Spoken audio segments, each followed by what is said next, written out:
మేనిఫెస్టోని ఒకసారి చూపించి రిలీజ్ చేసిన తర్వాత మాట్లాడతాం.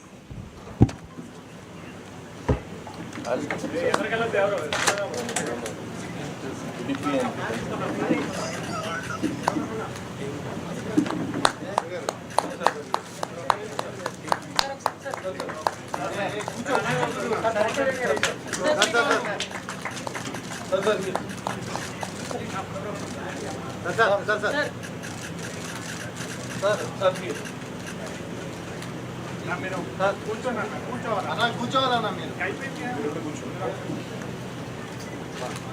భాస్కర్ గారు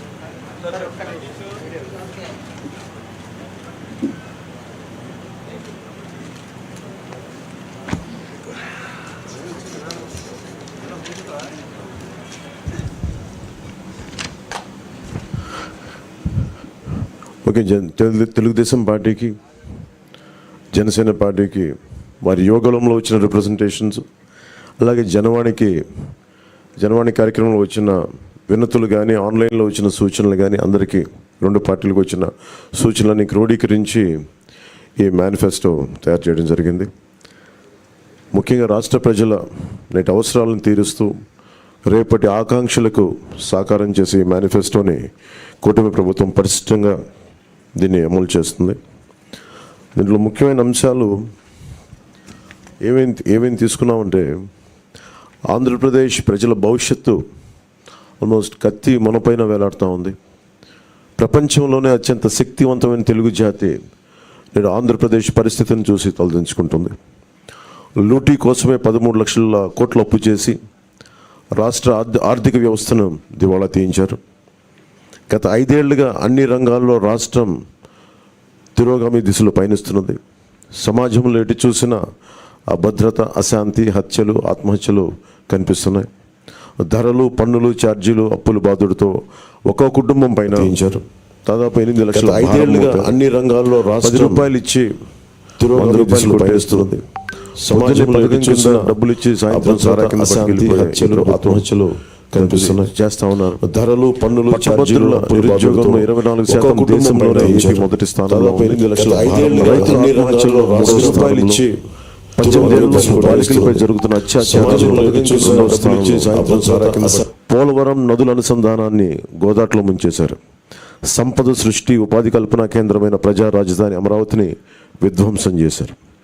SC, ST, BC, minority sub plan నిధుల్ని 1,00,000 కోట్లు దారి మళ్లించారు. ఇక అన్నా క్యాంటీన్లు కానీ, నిరుద్యోగ భృతి కానీ, పండగ కానుకలు లాంటి 100కి పైగా తెలుగుదేశం ప్రభుత్వ సంక్షేమ కార్యక్రమాలు రద్దు చేశారు.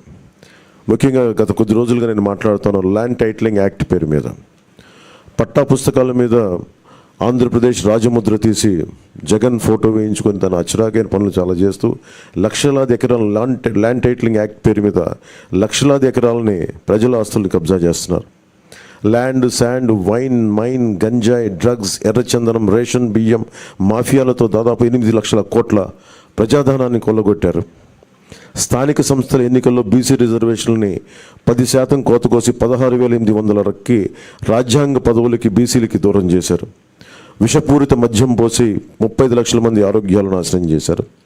30,000 మంది ప్రాణాలు తీసి వారి భార్యలకి పసుపు తాడులు మంట కలిపారు. గృహ నిర్మాణం పేరుతో పేదల్ని అప్పుల పాలు చేశారు. ప్రశ్నించిన ప్రతిపక్షాలు ఎస్సీ, ఎస్టీ, బీసీ, మైనారిటీలని 600 మందిని హత్య చేశారు. వివేకానంద రెడ్డి గారి హంతకుల్ని ఇంకా కాపాడుతూనే ఉన్నారు. స్థానిక సంస్థలకు కేంద్రం ఇచ్చిన 12,000 కోట్ల రూపాయలని దారి మళ్లించారు. గ్రామ పట్టణాభివృద్ధిని దెబ్బతీశారు దారి మళ్లించి. ఈ విధ్వంస పరిస్థితులను చక్కదిద్ది రాష్ట్రాన్ని గాడిలో పెట్టేందుకే ఎన్నికల రూపంలో ఒక అవకాశం మన ముందుకు వచ్చింది. ఈ విధ్వంస పాలన సాగనంపి స్వర్ణాంధ్రను నిర్మించుకోవడానికే మా కూటమి అభ్యర్థులకి ఘన విజయం చేకూర్చాల్సిన అవసరం ప్రతి ఓటరు పైన ఉన్నదని విజ్ఞప్తి చేస్తున్నాం. తెలుగుదేశం పార్టీ చేసిన సూపర్ 6, అలాగే జనసేన ప్రతిపాదించిన షణ్ముఖ వ్యూహం, ఈ మూడిటితో కలిపి ముందుగా మేము 12తో ప్రారంభించి ఈరోజు సంపూర్ణంగా అన్ని ఎస్సీ, ఎస్టీ, అన్ని రకాల వర్గాలకి, ముస్లిం మైనారిటీలకి, క్రిస్టియన్లకి, అన్ని సంఘాల వాళ్ళకి, అన్ని రంగాల వాళ్ళకి చాలా సమగ్రంగా ఏర్పడిన కూటమి.